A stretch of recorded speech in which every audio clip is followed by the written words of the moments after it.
चलो देखो question number 7 कह रहा है mister A is the owner of a house in Mumbai completely let out for residential purpose consisting of 2 flats of different sizes. ठीक, उसके पास 2 room है और दोनों के दोनों वो किस लिए भेज दिया है? लेट आउट पर्पस के लिए। ठीक, they are let out at 5,000 per month and 7,000 per month, 5,000 और 7,000 पर मंथ पे दे दिया है।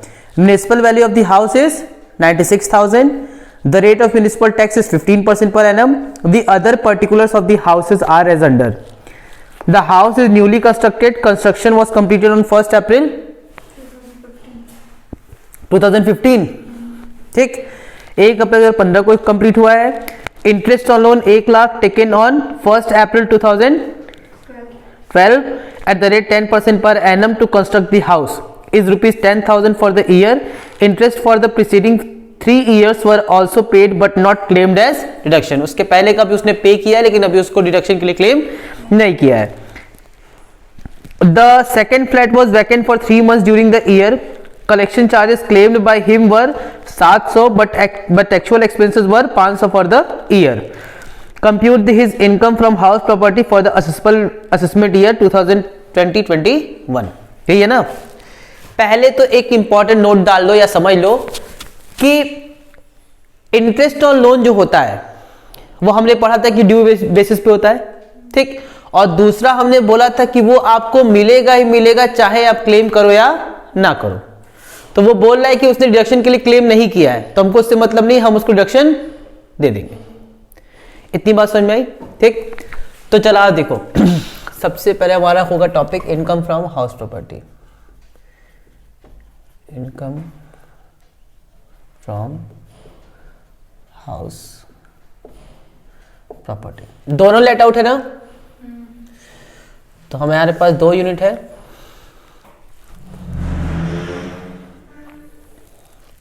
इसको यूनिट 1 बोल देते हैं और इसको यूनिट 2 बोल देते हैं। सबसे पहले हमको जीएवी निकालना होगा। ठीक, तो ग्रॉस एनुअल वैल्यू, उसमें से क्या माइनस करते हैं? Municipal tax. म्युनिसिपल टैक्स तो आता है नेट एनुअल वैल्यू, उसमें से क्या माइनस करते हैं? 30% का स्टैंडर्ड डिडक्शन और उसमें से माइनस करते हैं इंटरेस्ट ऑन लोन। ठीक, तो आता है हमारा income from house property. Income from house property. ठीक है, तो सबसे पहले जीएवी की बात कर दें। तो जीएवी अगर हम निकालने की कोशिश करें यहां पे, तो जीएवी के लिए पहले एक्चुअल रेंट है और म्युनिसिपल वैल्यू, इसके अलावा और कुछ दिया नहीं है, स्टैंडर्ड रेंट दिया नहीं है। ठीक, तो एक्चुअल रेंट बोला है 5,000 पर मंथ है और 7,000 पर मंथ है, और municipal value of the house जो है वो क्या है? 96,000 है। ठीक है, अब देखो consisting of 2 flat of different size बोला है, तो 5,000 और 7,000 हमको रेंट दिया तो हम ये मान के चलेंगे कि वही रेशियो में क्या होगा? म्युनिसिपल वैल्यू भी अपना हम क्या करेंगे? अपोर्शन करेंगे। ऐसे समझो कि ये घर है, ठीक है, इसकी म्युनिसिपल वैल्यू दी है, तो इस घर की म्युनिसिपल वैल्यू कितनी दी है? 96,000। याद तो कोई दिक्कत नहीं है। और इसमें अगर ये कहता है कि इसी में 2 यूनिट है और दोनों के दोनों आइडेंटिकल है, क्या है? आइडेंटिकल है, मतलब सेम है, तो ये भी जितना है उतना ही क्या है? ये भी है। तब हम इस 96,000 को बराबर बांटते। ठीक है, 48,000। लेकिन क्वेश्चन में कह रहा है कि दोनों डिफरेंट साइजेस के हैं और हमको साइज नहीं दिया है, लेकिन हमसे बोला है कि एक जो है वो 5,000 पर मंथ के हिसाब से और एक कितना है? 7,000। तो हम यही मान के चलेंगे कि ये 5 रूम होगा, या कह सकते कुछ भी हो सकता है। 5 यूनिट का 5,000 है तो इतना एरिया ऑक्यूपाइड किया होगा, और ये 7,000 वाला है तो ज्यादा एरिया ऑक्यूपाई किया होगा। तो हम ये 96,000 को किस रेशियो में बांट देंगे? 5:7। कुछ आई बात समझ में? ठीक, तो जब 96,000 को 5:7 में बांटेंगे तो यानी कि 5/12 इंटू 96,000 और 7/12 इंटू 96,000, तो 12 अट्ठे 96 यानी कि 40,000 और 56,000। इतनी बात समझ में आई? ये हो गई म्युनिसिपल वैल्यू। तो जब हम यहाँ पे एक्चुअल एंड की बात करेंगे, म्युनिसिपल वैल्यू की बात करेंगे, तो म्युनिसिपल वैल्यू कितनी हो जाएगी? इसकी 40,000 और इसकी 56,000। इतनी बात समझ में आई? बोलो। अब एक्चुअल एंड की बात करें तो ये 5,000 पर मंथ था, लेकिन शायद कोई ऐसा घर था जो क्या था? वैकेंट था, है ना? The second flat was vacant for 3 month, 3 महीने के लिए क्या था? वैकेंट था। तो इसका मतलब कि इसको मिला होगा 5,000 पर मंथ के हिसाब से। बोलो 5,000 पर मंथ के हिसाब से, यानी कितना? 60,000। और इसको मिला होगा 7,000 इंटू 9 के हिसाब से। बोलो, क्योंकि 9 महीने का था, तो 9 सत्ते कितना हो गया? 63,000। अब इन दोनों में से हमको क्या देखना है? हाई। तो बताओ इस वाले केस में हाई कितना है? 60,000, और इस वाले केस में कितना है? 63,000। क्लियर हो गया? तो हम यही हमारी क्या हो जाएगी? जीएवी हो जाएगी। तो जीएवी हमारे पास क्या क्या है? एक है 60,000 और एक है 63,000। यहां तक कोई दिक्कत है? बोलो, पक्का आगे बढ़े? अब सुनो, म्युनिसिपल टैक्स 15% पे हुआ है ना? बोलो, तो म्युनिसिपल टैक्स हमने बताया था किसका पे होता है? म्युनिसिपल वैल्यू का। तो इसी का 15% पे हुआ होगा। बोलो, तो इसका 15% कितना आएगा? सर 96,000 का 15%, 96,000 का 15%, 14,400 कितना आया? 14,400। जल्दी से बताओ, ये म्युनिसिपल टैक्स भी पूरे घर का होगा ना? तो ये भी किस रेशियो में बटेगा? 5:7 में। क्योंकि जब म्युनिसिपल जो हमारा वैल्यू है, जब वो इस हिसाब से है, ठीक, तो ये भी किस हिसाब से बटेगा? 5:7 का, क्योंकि म्युनिसिपल टैक्स भी तो पूरे घर का होगा। तो जब 5:7 में बांटेंगे तो हम लोग यहां पे लिखेंगे 14,400 का म्युनिसिपल टैक्स इंटू 5/12, और 14,400 का म्युनिसिपल टैक्स कितना हो जाएगा? 7/12। तो 12 इंटू 12 यानी कि 6,000, और 12 से ये भी 12 से 12 में आएगा, 12 सत्ते 84, 8400। ठीक है? तो ये इतना म्युनिसिपल टैक्स पे हुआ होगा। तो यहां पे हम कितना माइनस करेंगे? 6,000, और यहां पे हम कितना पे माइनस करेंगे? 8400। यहां तक कोई दिक्कत है? बोलो। अब हमारा क्या आ जाएगा? Annual value, net annual value. तो ये आ जाएगा तुम्हारा 54,000, और ये आ जाएगा तुम्हारा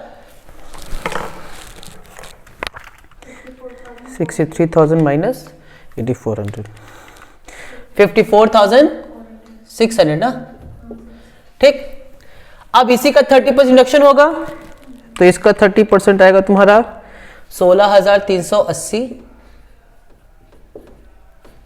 और इसका आ जाएगा 54,000 का 30%, 16,200।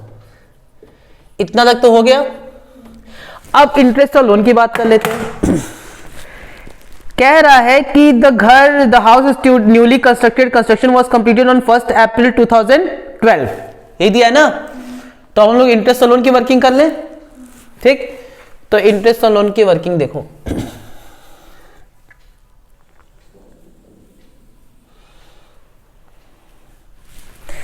तो सबसे पहले कह रहा है कि 1 अप्रैल 2012 को लोन लिया गया था। 1 अप्रैल 2012 को लोन लिया गया था कि नहीं? नहीं, घर बना है। घर कब बना है? 1 अप्रैल 2012 को। ठीक। The interest loan of 1 lakh taken on 1 अप्रैल 2012। और घर कब बना है? 1 अप्रैल 2015। अच्छा, तो ये लोन जिस दिन लिया उस दिन से मतलब है। तो हम लोगों ने लोन लिया है 1 अप्रैल 2012 को, और घर कब कह रहा बना है? 1 अप्रैल 2015 को। ठीक। अच्छा, उसके बाद से क्या कह रहा है? उसके बाद से कह रहा है कि इज ₹10,000। ठीक, 1 लाख का जो हमने लिया 10% के हिसाब से, तो उस पर 10,000 का हमारा क्या है? इंटरेस्ट बनता है 1 साल का ना। Interest for the preceding 3 years for also paid but not claimed deduction. इसके पहले का भी उसने इंटरेस्ट क्या किया है? पे किया, लेकिन उसको क्लेम नहीं किया इंटरेस्ट का। ठीक। तो पहले तो मुझे ये बताओ कि यहां से उसको प्री का मिला होगा ना? यहां तक का प्री निकालेंगे तो इसके जस्ट पहले वाला साल कब एंड हुआ होगा? 31 मार्च 2014। तो यहां से यहां तक का हम क्या निकालेंगे? इंटरेस्ट। पक्का? और उसको जिस साल घर बना उस साल से इंटरेस्ट की छूट मिलनी शुरू हो जाएगी। और कितने साल तक मिलेगी? 5 साल तक। यानी कि 1 अप्रैल 2015 से मिलेगी 1 अप्रैल 2016, 17, 18, 19। कितना साल हुआ? 1 2 3 4 और एक और साल मिलेगी कितना? 20। यानी कि 1 अप्रैल 2020 तक क्या मिलेगा? इंटरेस्ट मिलेगा। हमको मतलब किस साल से होता है? 19-20 से। बताओ इस साल भी उसको प्री वाला मिलेगा कि नहीं मिलेगा?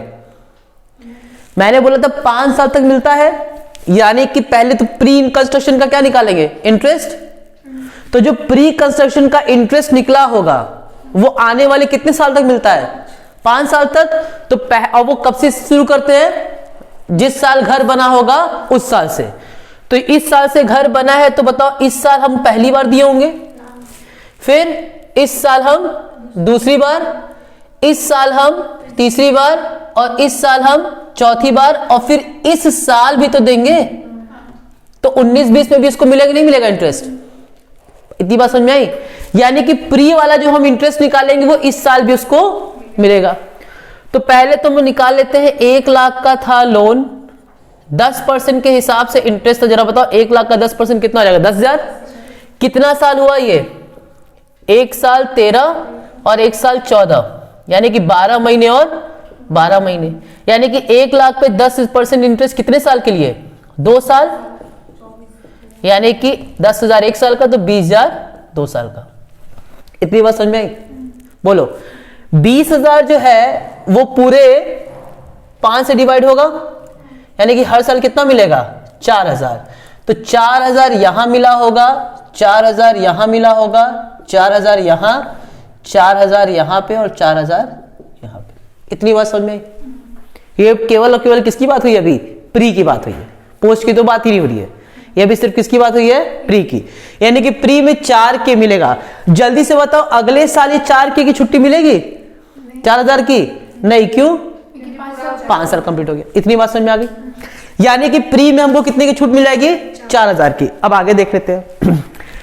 10,000 1 साल का इंटरेस्ट था और 3 साल से उसने डिडक्शन लिए। हमने बताया कि 3 साल का लो चाहे ना लो, डिडक्शन तो ड्यू बेसिस पे मिलता है, तो हमने आपको दे दिया होगा। ठीक, इस साल का हमने अभी नहीं दिया है तो 1 लाख का 10% कितना होगा? 10,000। यानी कि ये 4,000 मिलेगा और 10,000 और मिलेगा, यानी कि 14,000 का आपको क्या हो जाएगा? इंटरेस्ट। इतनी कहानी समझ में आ रही है? पक्का? अब तुम एक काम ये भी कर सकते हो कि दोनों का तुम क्या कर लो? जोड़ लो पहले, उसमें से 14,000 माइनस कर दो। आ रही बात समझ में? या ये भी हम कर सकते हैं इंटरेस्ट और लोन जो है वो 14,000 को किस रेशियो में बांट दे? 5:7 में। दोनों ही हमारे पास काम कर सकते हैं। तो हम लोग एक काम करते हैं, पहले दोनों का इनकम जोड़ लेते हैं और उसमें से इंटरेस्ट लोन क्या कर देंगे? माइनस कर देंगे। ठीक है, तो हमारे पास 54,000 आ गया है और 54,600 है। ठीक है, और ठीक है एक काम करते हैं, पहले इनकम बताओ इंटरेस्ट और बिना माइनस किए, यानी कि ये बस माइनस करके बताओ कितना आएगा। तो ये आ जाएगा तुम्हारा 54,000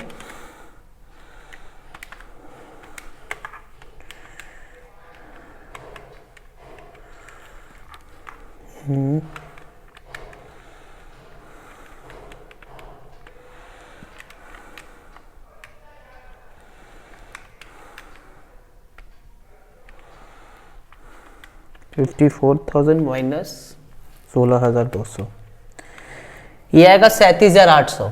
ठीक है, यानी कि इंटरेस्ट लोन माइनस किए पहले, यानी कि 37,800 आ रहा है। तो हम उसको एक जगह लिख सकते हैं 37,800 और इसको माइनस रख तो 54,600 माइनस 16,380, ये जगह 38,220। कितना आया? बोलो।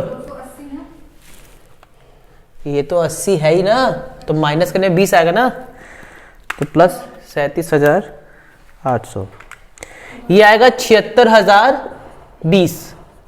ये दोनों की इनकम क्लब करने पे कितनी आ रही है? 76,020। इतनी बात समझ में आ रही है? बोलो। अब अगर हम इसमें से इंटरेस्ट ऑन लोन माइनस कर दे तुम्हारा आंसर आ जाएगा। इंटरेस्ट ऑन लोन जरा बताओ कितने का था?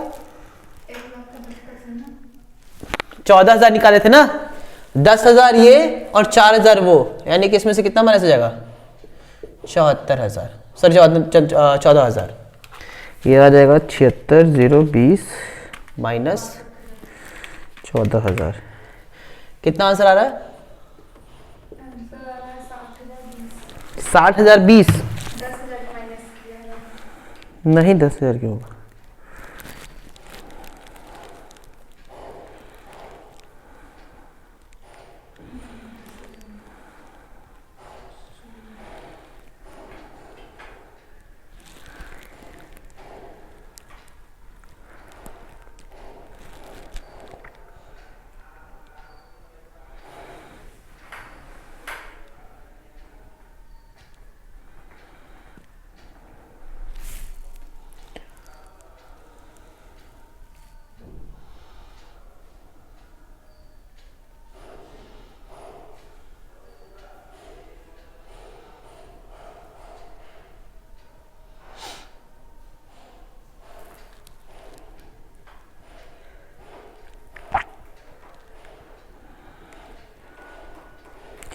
चौवन हजार और 54,600, ये तो सही है। तो 54,000 प्लस 54,600 ये आया। इसमें से माइनस कर दो 30%। 76,20 और 76,20 माइनस 14,000 ही तो होगा। रेशियो निकाल के किया है। 5:7। ओहो, छोटा सा मिस्टेक हो गया एकदम, जरा सा। याद हो क्या? वो निकाले नहीं। 1 अप्रैल 2015 है ना, इसके जस्ट पहले वाला साल कब खत्म हुआ होगा? 31 मार्च 2015। हाँ, शिट 31 मार्च 15 को हुआ होगा देवी। तो 1 साल का और क्या निकलेगा? इंटरेस्ट। तो ये कितना हो जाएगा? 3 साल। और 3 साल का मतलब ये हो जाएगा 30,000, और ये कितना आ जाएगा? 6,000। यानी कि हर साल कितने की छूट मिलेगी? 6 के, यानी कि 6,000 की। आ रही बात समझ में? 16 होगा। ठीक, तो ये 10 और ये 6, 16,000। यानी कि यहाँ पे कितना माइनस हो जाएगा? 16,000। आगे आंसर? ठीक है, छोटा सा मिस्टेक तुम्हारी वजह से बस हुआ है, यहाँ याद रहेगा। तुम ही बोली थी 31 मार्च 2014। लिखिए। क्या? 15 लिख दीजिए। यहाँ पे 31 मार्च कितना हो जाएगा? 15। 31 मार्च 2015, ये 3 साल तुम्हारा होगा। ठीक है, इसको लिख लो। एक छोटी सी मिस्टेक से कितना गड़बड़ हो जाता है, देख रही हो? क्लियर है ना? अब ये तो आसान हो गया ना, अब तो कोई दिक्कत नहीं है, क्योंकि 3 साल हम लोग जस्ट पहले वाला साल लेंगे। तो 1 अप्रैल 2015 को घर बना है, तो इसके जस्ट पहले वाला साल एंड कब हो रहा है? 31 मार्च 15 को। इसका मतलब कि 1 अप्रैल 2012 से 31 मार्च 2015 तक का क्या निकलेगा? इंटरेस्ट। ये टोटल इंटरेस्ट कितना आ जाएगा? 1 लाख का 10%, 36/12, यानी कि कितना आ जाएगा? 30,000। 30,000 को 5 साल में देंगे तो 6,000 होगा। इसमें हमारे कोई फर्क नहीं पड़ेगा। क्यों? क्योंकि हम लोग लेंगे कब से? 1 अप्रैल से लेंगे, तो इसमें कोई फर्क पड़ेगा नहीं। वो बस 4 की जगह क्या हो जाएगा? 6,000। तो 6,000 वो और 10,000 का ड्यूरिंग दैया, यानी कि कितना माइनस कर देंगे? 16,000। ठीक है, सब कुछ एज इट इज है, उसमें कोई दिक्कत नहीं है। ठीक, इसमें एक चीज नोट कर सकते हो तुम लोग लिखने के लिए। पहली चीज क्या लिखोगे? फर्स्ट चीज, इंटरेस्ट ऑन लोन जो होता है ना, चाहे मांगे या ना मांगे, लो लिख दो, चाहे मांगे या ना मांगे, उसको डिडक्ट करेंगे। ठीक, और दूसरा मैंने ऑलरेडी बता चुके, फिर एक बार लिखवा देते हैं। इंटरेस्ट ऑन लोन जो होता है वो ड्यू बेसिस पे माइनस होता है, पे माइनस होता है, ना कि कैश बेसिस पे। ठीक, लेकिन म्यूनिसिपल टैक्स किस बेसिस पे होता है? पेड बेसिस पे, ना कि ड्यू बेसिस पे। इसको नोट कर लो। ठीक ही था क्वेश्चन, कोई बहुत ज्यादा हार्ड नहीं था, बट थोड़ा सा इसमें बस देखने वाली बात थी। कलेक्शन चार्ज में कुछ नहीं करेंगे, कि कलेक्शन चार्ज हमने बताया था कि उसी के बदले में 30% क्या दे दिए, हम छूट दे दिए। तो अब उसके अलावा कोई भी खर्चा दिया होगा उसको, उससे हमको कोई मतलब नहीं होगा। ठीक, और ये रेशियो में क्लियर ही है क्यों 5:7 बांट रहे हैं, क्योंकि हमारे पास और कोई ऑप्शन ही नहीं दिया है, और बोला भी है कि दोनों घर डिफरेंट साइज के हैं। तो 5 में कोई और नंबर भी रख सकते हैं ना? नहीं नहीं, 5 इसलिए लिए क्योंकि रेंट कितना है, 5,000 पर मंथ, इसलिए मैंने 5,000 और 7,000 पर मंथ रखा। आ रही बात समझ में? अच्छा, इसमें एक और चीज है कि अगर यही बोलता सेम साइज के, हम एक बार फिर रिपीट कर दे रहे हैं, सेम साइज का बोलता तो भले 5,000 और 7,000 रेंट होता, लेकिन 5 बराबर बराबर करते, क्योंकि सेम साइज बोल दिया। ठीक, या आइडेंटिकल यूनिट बोल दिया तो भी वैसे ही करेंगे। ठीक है,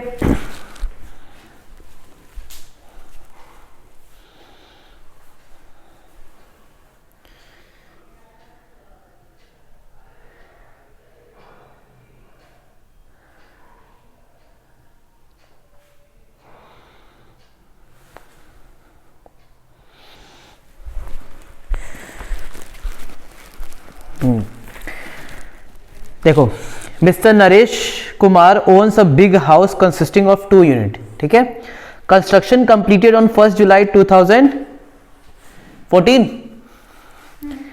1 unit is let out for residential purpose on a monthly rent of 2,000. However, this unit remained vacant for 3 months. ठीक, 1 यूनिट जो लेट आउट किए हैं रेसिडेंशियल पर्पस के लिए मंथली रेंट पे कितना, 2,000, लेकिन ये रिमेन कितने वैकेंट था, 3 महीने के लिए, जनवरी, फरवरी और मार्च 2020। During the previous year when it was used by mister Naresh Kumar for his own residential purpose, second unit half portion is used by his own residence for full year. ठीक, कह रहा है कि हाफ पोर्शन जो है वो उसमें वो क्या करता है, खुद रहता है, और बाकी जो सेकेंड यूनिट है वो किस लिए पर्पस के लिए इस्तेमाल किया है, प्रोफेशन के लिए। ठीक, while the remaining half portion is used for his own residence for full year। ठीक है, आधा जो है वो बिजनेस के लिए यूज करता है और आधा प्रोफेशन के लिए, सॉरी आधा वो खुद रहता है। His expenses regarding the house were municipal tax कितना दिया हुआ है, 10,000 at the rate 20% municipal value, repair 5,000, interest on loan taken for renewal of the house 20,000, ground rent 1,000, annual charges 6,000 and fire insurance premium 2,500। ठीक, इतनी बात समझ में आई? जो नीचे जो 3 लाइन दिया है उसमें सिर्फ काम की चीज 2 है, एक तुम्हारे पास इंटरेस्ट ऑन लोन है और एक म्युनिसिपल टैक्स है। इसके अलावा जो फायर इंश्योरेंस प्रीमियम, जो एनुअल चार्जेस दिया हुआ है और जो ग्राउंड रेंट दिया उससे कोई मतलब नहीं है। ठीक, इतनी बात समझ में आई? चलो अब देखते हैं। सबसे पहले क्या कह रहा है कि उसका एक घर था और उसमें 2 यूनिट थी।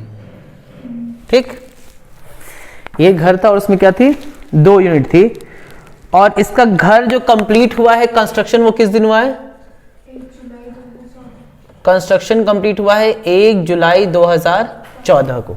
ठीक, और उस कह रहा है 1 unit is let out for residential purpose on a monthly rent of 2,000, यानी कि इसमें से एक यूनिट जो है उसको उसने क्या रख दिया, रेंट पे रख दिया, और हर महीने कितना मिलेगा, 2,000 पर मंथ।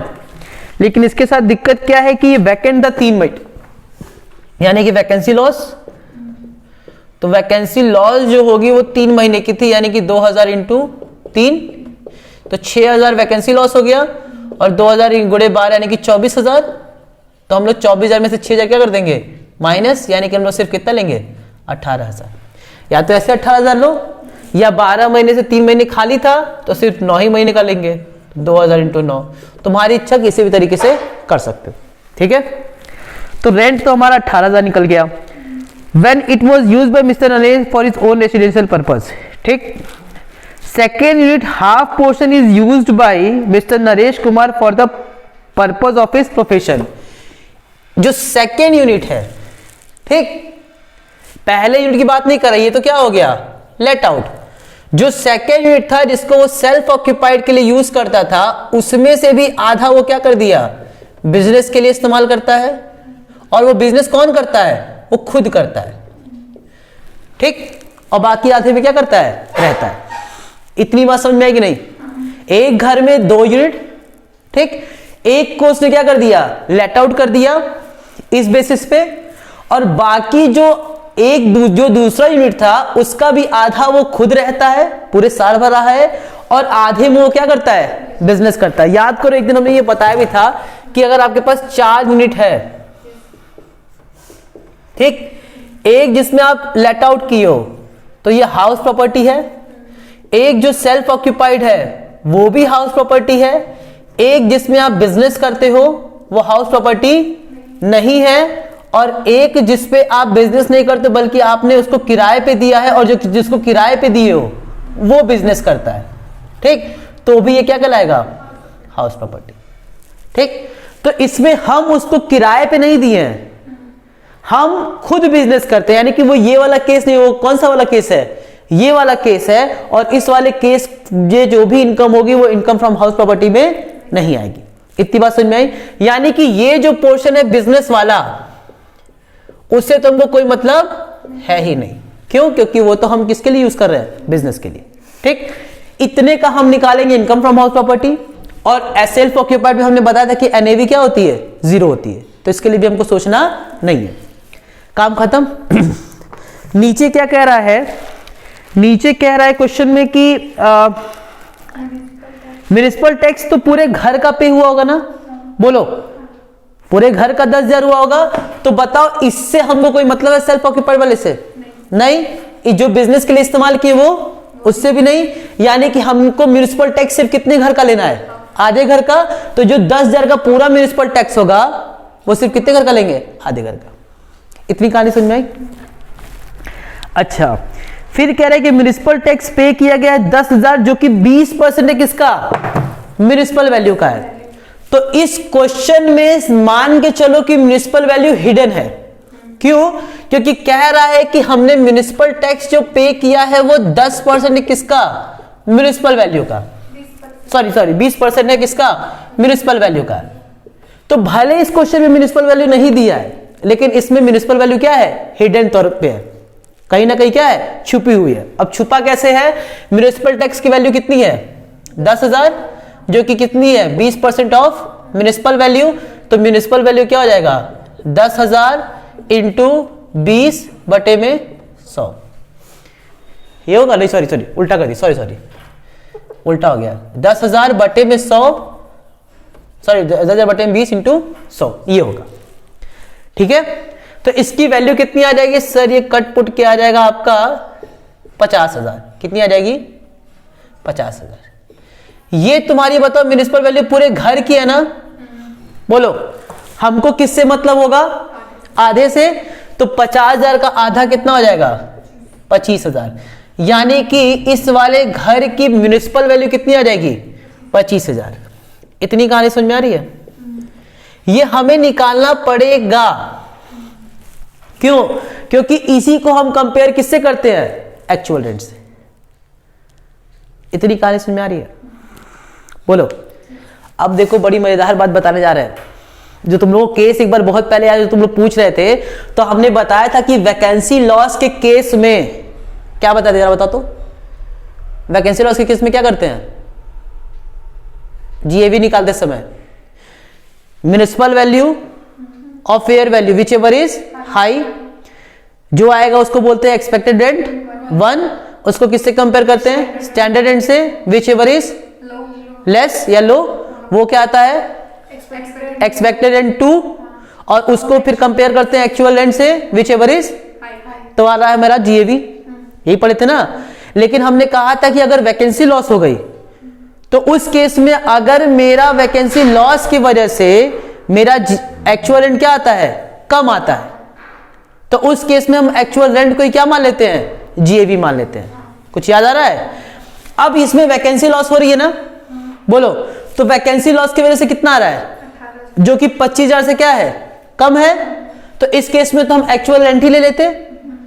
लेकिन अब मेरी बात एकदम ध्यान से सुनो, अगर हम वैकेंसी लॉस नहीं भी लें तो बताओ एक्चुअल रेंट कितना आएगा, यानी कि वैकेंसी लॉस की वजह से आपका कम नहीं आ रहा है, ऐसे भी तो कम है। आ रही कि नहीं बात समझ में?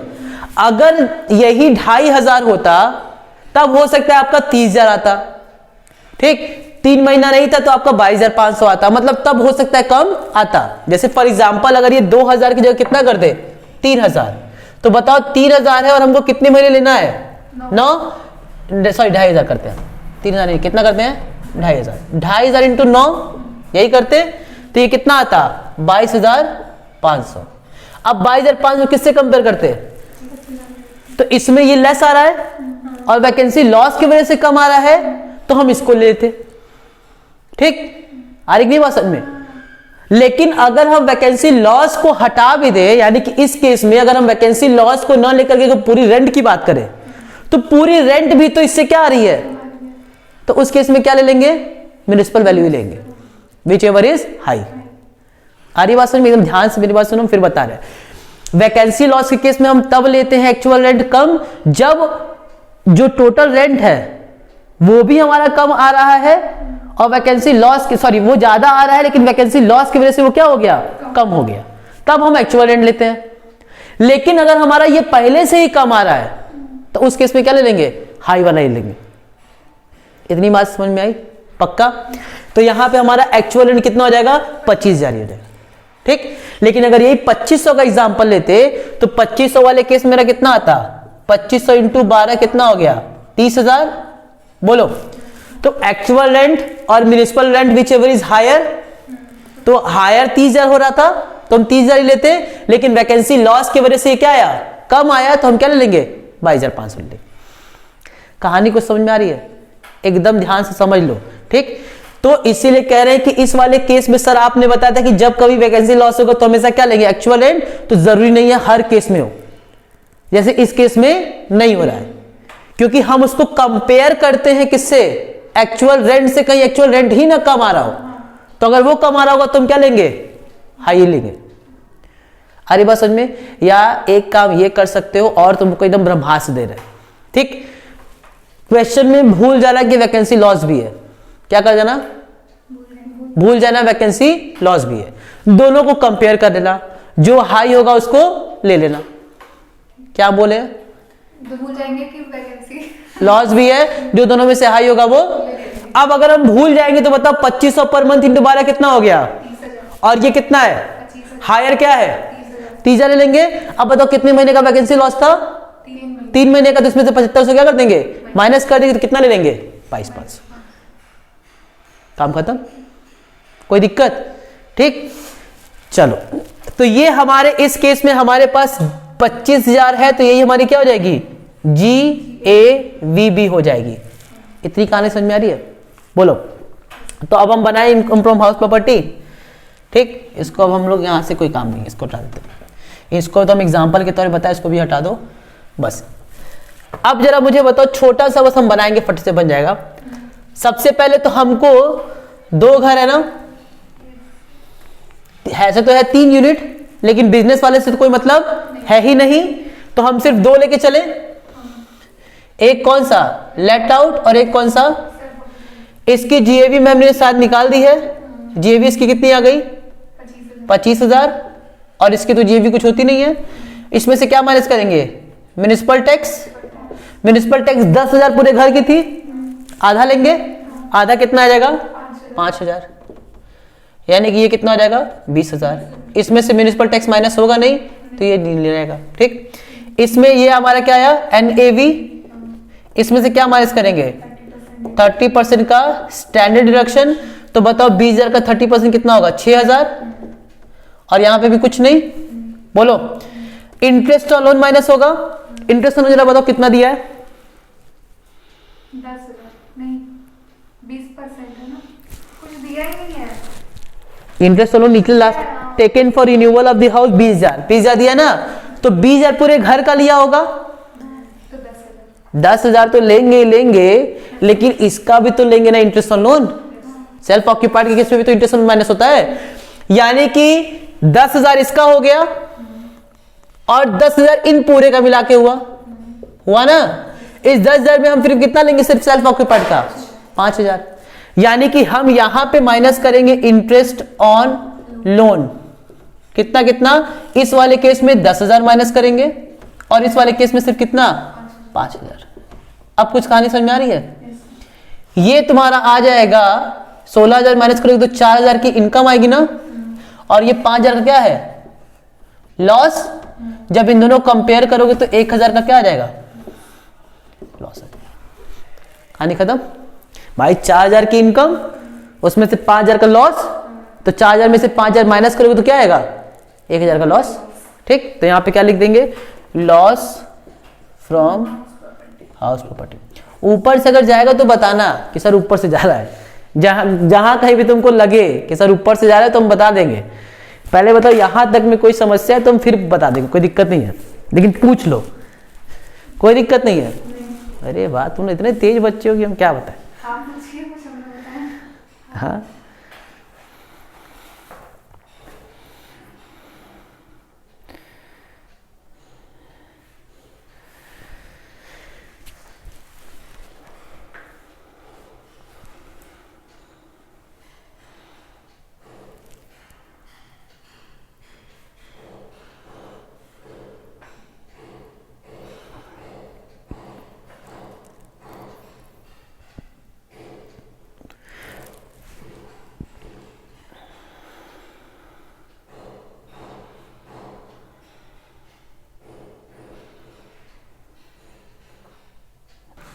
चलो हम पढ़ दे रहे, छोड़ो।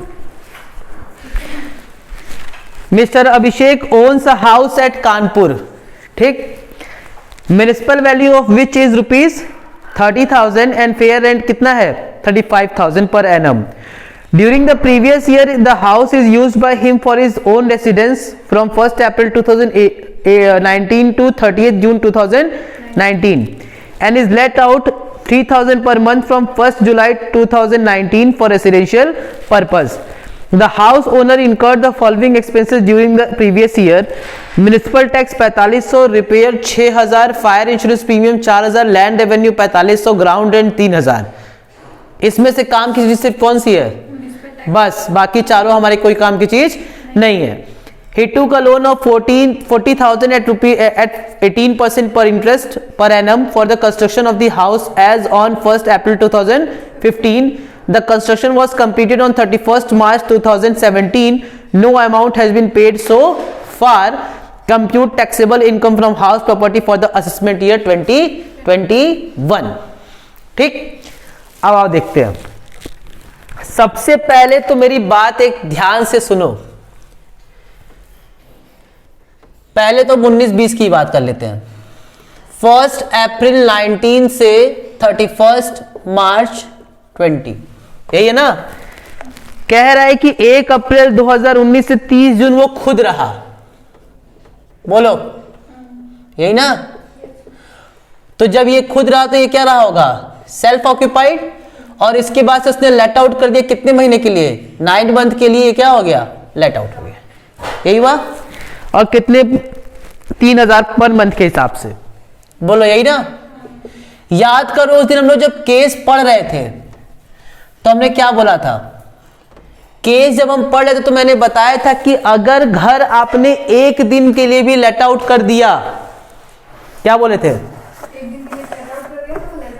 ये माना जाएगा कि वो साल भर क्या था लेट आउट था। यानी कि हम इसको 3 महीना सेल्फ ऑक्यूपाइड नहीं मानेंगे और 9 महीना लेट आउट नहीं मानेंगे, बल्कि इसको मान लिया जाएगा कि ये पूरे साल भर क्या था।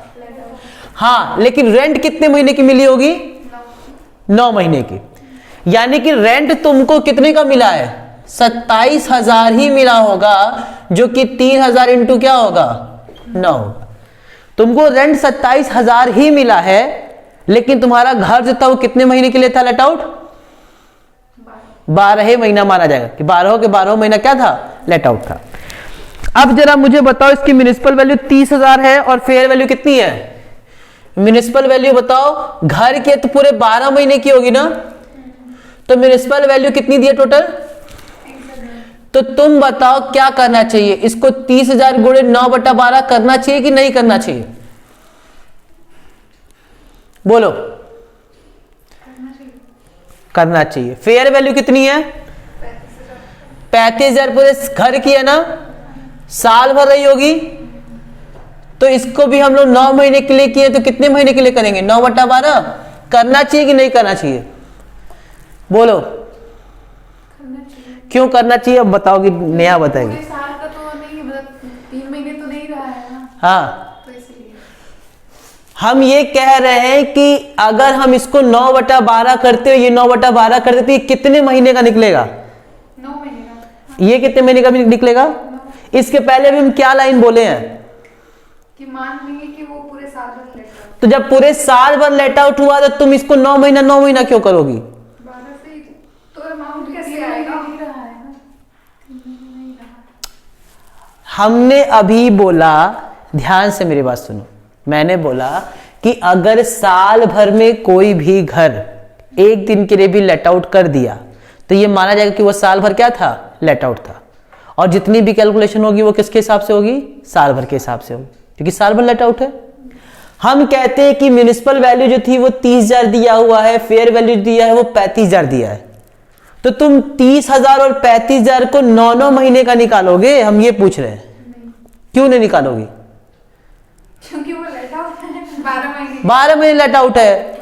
अगर हम 9 महीना लेट आउट करेंगे तब हम, अगर हम 9 महीने का लेट आउट मानने किराए पे दे रहे हैं, ठीक, तो हम साफ साफ जब बोल दिए कि एक दिन के लिए भी लेट आउट करोगे तो माना कि पूरे साल भर लेट आउट था।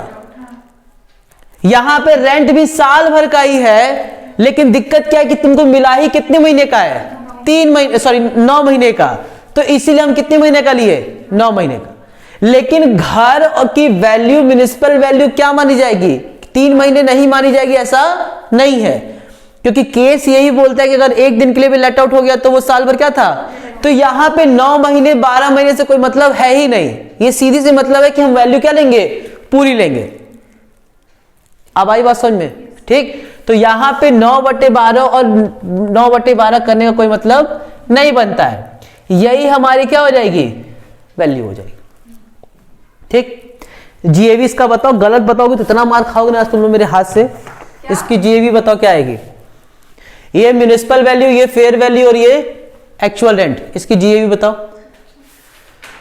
अच्छा, निकालना पड़ रहा है अभी, निकालो। अच्छा 35,000 और 27,000, निकालो। 35,000 तब इतना सोच क्या रहे हो तुम लोग? पता नहीं क्या सोच रहे हो। इन दोनों में से जो हाई होगा वो लेंगे 35,000, स्टैंडर्ड रेंट है नहीं, तो इन दोनों में जो हाई होगा वो लेंगे 35,000। इतना नोट करना पड़ा इन लोग को। ठीक, तो जीएवी कितनी आ गई? 35,000। ये पूरी कहानी सिर्फ बताने के पीछे एक ही लॉजिक था, और इसको दिमाग में बैठाते भी चलो। एक दिन के लिए भी घर अगर लेट आउट हो गया तो वो साल भर था, तो हम जो फेयर वैल्यू लेंगे, जो म्युनिसिपल वैल्यू लेंगे, वो पूरे साल भर का लेंगे, वो 9 महीने के हिसाब से नहीं होगा। स्टैंडर्ड रेंट कितने महीने का लेंगे? साल भर का ही लेंगे। एक्चुअल रेंट कितने महीने का लेंगे? साल भर का लेंगे, लेकिन जितने महीने का मिला होगा उतने महीने का लेंगे। तो 9 महीने का मिला तो 9 महीना लेंगे। अब आ रही बात समझ में? ठीक, तो जीएवी हमारी निकल गई। अब आओ दूसरी वर्किंग देखते हैं, इंटरेस्ट ऑन लोन की। बताओ जरा, लोन कब लिया है? लोन किस दिन लिया है?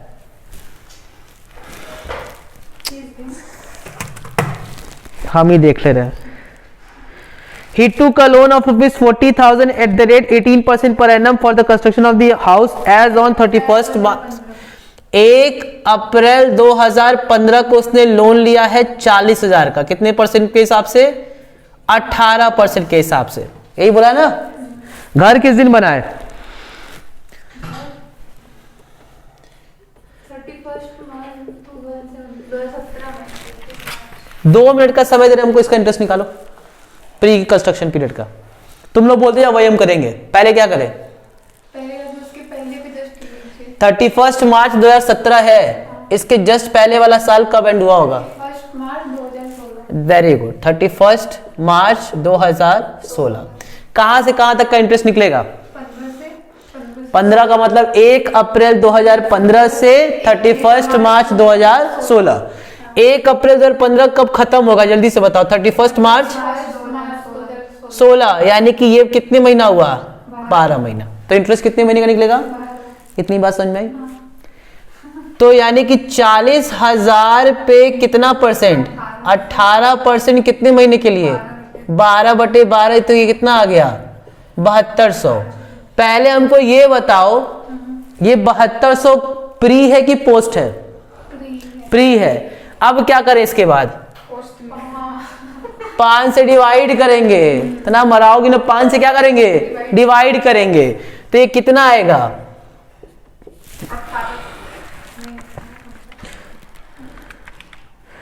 7200/5, 1440। कितना आ गया? 1440। बताओ कितने साल तक मिलेगा? कितने? 5 साल। अभिषेक वाला क्वेश्चन था ना? 5 साल तक, यानी कि 31 मार्च 16 से शुरू होगा। कब से शुरू होगा? यानी कि यहां से शुरू होगा। Very good. तो ये साल ही तो लेंगे, तो इस साल उसको मिला होगा ना 1 साल। फिर कब मिलेगा? 31 मार्च 18, 31 मार्च 19, तो 3 साल हो गया और 2 साल और मिलेगा, 31 मार्च 20 और 31 मार्च 21। इतनी बात समझ में आई? जरा बताओ लोन का पेमेंट हुआ है क्या? नहीं। तो ये बताओ, अगर हम 19-20 की बात करें तो 19-20 में भी मेरे पास लोन कितने का रहा होगा? 40,000 का। कितने % के हिसाब से? यानी कि इस साल भी मैंने कितना लोन पे किया होगा? 7200 का इंटरेस्ट। तो 7200 का ये इंटरेस्ट और 1440 का प्री वाला इंटरेस्ट मिलेगा कि नहीं मिलेगा? यानी कि टोटल हो जाएगा 0, 4, 2, 6, 8। इतनी बात अभी तक समझ में आई? बोलो, यहां दिक्कत है तो बताओ। ड्यूरिंग द ईयर का भी तो इंटरेस्ट मिलेगा, क्योंकि लोन का पेमेंट हुआ नहीं है। तो 40,000 का इंटरेस्ट था, 18% के हिसाब से 7200 तो मैंने साल भर में दिया, और प्री वाला इंटरेस्ट कितना निकला था? 1440। इसका मतलब टोटल कितना इंटरेस्ट मिलेगा? 8,640 का। ठीक। अब हम लोग इनकम फ्रॉम हाउस प्रॉपर्टी निकालें, क्योंकि हम लोगों ने जीएवी भी निकाल दिया, हम लोगों ने इंटरेस्ट भी निकाल दिया। अब तो कुछ क्वेश्चन में है ही नहीं। अब देखो कितने आसानी से क्वेश्चन होगा। सबसे पहले हम लोग लिखेंगे जीएवी। जीएवी कितना निकाले हैं? 35,000। गुड। 35,000। उसके बाद से बताओ माइनस क्या करेंगे? Municipal tax. क्वेश्चन में म्युनिसिपल टैक्स है 4500 का। तो 4500 का ये माइनस करो, तो ये आ जाएगा 30,500। ये क्या कहलाएगा? एनएवी। उसमें से माइनस करेंगे क्या? 30% का स्टैंडर्ड एक्शन इसी का। तो 30,500 का 30%, 9,150। बोलो 9,150 का ये माइनस होगा, और एक इंटरेस्ट ऑन लोन भी माइनस होगा। कितने का? 8,640। ये दोनों माइनस होगा, इसके अलावा तो और कुछ माइनस होगा नहीं। तो 8,140, 17,290। 17,290 किसमें से माइनस कर दें? 30,500 में से। 13,210। कितना आंसर आया जी? 12,710। हाँ, फिर इंटरेस्ट ने गड़बड़ निकाले हो तुम लोग कुछ। हम लोग क्या रखेगा सर? 12,710। 16 से 17 का नहीं निकालेंगे इंटरेस्ट? ये जरा फिर से माइनस करो, हम लोग ने गड़बड़ माइनस की है। सही है। हाँ, वो तो सही है।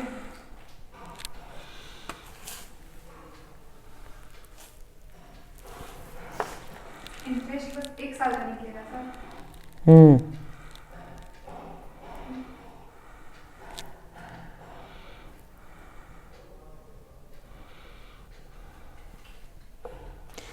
क्या गड़बड़ हो रहा है यार? ये दोनों गड़बड़ जोड़े हैं क्या? 9,150 प्लस 8,640, 17,790। हाँ साथ में हाँ। ठीक। 17,790 माइनस 30,500, 12,710। ये है ना जी? बस इसको लिखो इनको। अरे हो जाता है कभी कभी, बड़े बड़े स्टाइलों में छोटी छोटी बातें हो जाती है। छाप लो इसको। जहां दिक्कत है पूछो।